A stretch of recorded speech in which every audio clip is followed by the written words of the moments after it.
So yun, magandang hapon po sa inyo lahat mga boss. Kumusta po kayo dyan? Samahan niyo po ako dito sa ating bagong project, Limobresa Phase 3 Jasmine unit mga bossing, okay? So Jasmine duplex. So bali fencing project tayo mga bossing. The same time magpapabubong din si client mga bossing para dito sa garahe, okay? So para hindi na mabasa yung ating yung kanyang sasakyan mga bossing, okay?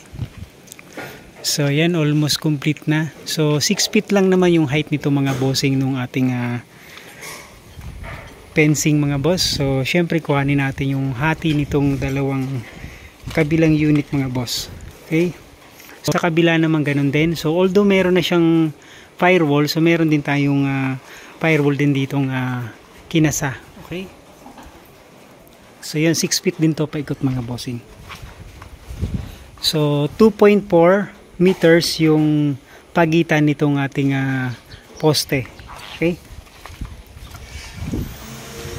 Tapos dito naman sa gate mga bossing, bali 2.5 meters tapos 1 meter naman to yung service gate, okay? Yan. So, tapos ito ipo-flooring natin to para sa magiging garage, okay? So dito naman maglalagay ng bubong para sa maliit na kusina, okay? So yung existing na CR, ayan, bali babaklasan na rin to. So gusto kasi ni client mga bossing wala ng gutter, pati yun babaklasin natin to.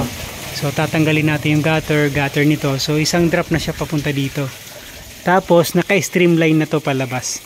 So pagdating dito mga boss, wala na tayong gutter sa labas, okay? So naka-streamline na lang tayo.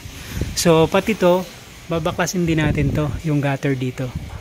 Tapos may napansin tayong mga leak doon sa taas, so i-repair na rin natin to. Tapos painting nitong fascia cover existing, okay?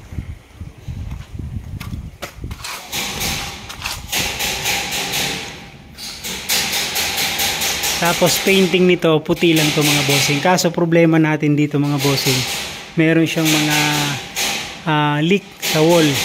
Ito, ayan o, nagmo-moist. Marami, halos lahat meron. Ito po. So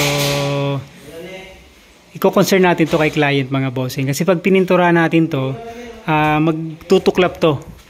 Ayan o, basang-basa. So magtutuklap yung pintura natin. So i-concern natin to kay client. Airlines, okay? Ayan o, daming leak.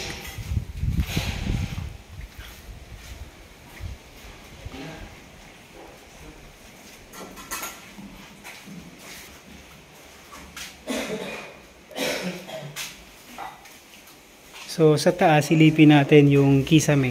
So sinisimula na ni Boss Johnny tsaka ni Boss Jan yung kisame.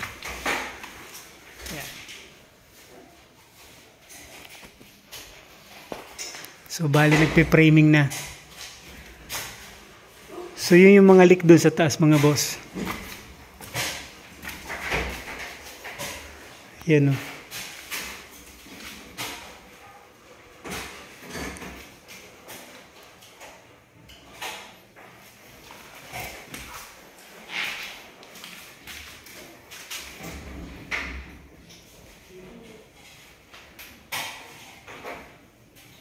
So dalawang kwarto dito sa taas, isang maliit doon tsaka isang master's bedroom. Tapos ito hallway to mga bossing for the future plan. So bali magbubutas doon para sa magiging CR din in the future.